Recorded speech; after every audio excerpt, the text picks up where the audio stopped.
Good morning, everybody. Has the battery in your remote for your keyless entry died out? If so, then stay tuned because today we're going to be replacing the battery in both my keyless entry fobs. So the first thing you'll want to do before even going to the store is open it up. You can do this with a dime. And just open it up like this. And inside, right about here, will be the battery. I already took it out. And you want to see what kind of battery that these clickers use. In this case, it is CR 2016.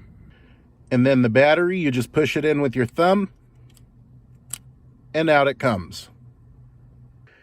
Then you take your new batteries, although I'd like to know who over the age of 3 is tasting batteries.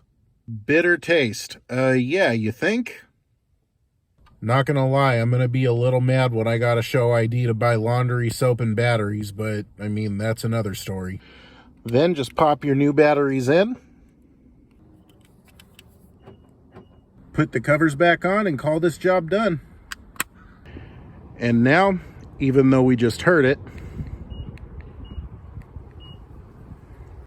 probably the easiest job you can do, and it only takes about a minute. Not going to do it, but when my best friend's 6-year-old son was a lot younger, he used to love to hit the panic button on these things. I let him do it a couple times in an empty parking lot. But one night a couple years ago, I think it was 4th of July, everybody was outside watching fireworks. He hits the panic button on their Fusion and the neighbors thought they set the car alarm off. Nope, just a little kid doing things he shouldn't be doing. But if you have a little kid who thinks they must unlock the door every time, now they can do that again too. And don't forget, new videos every Sunday. Like and subscribe if you haven't done so already. I will see you guys next week.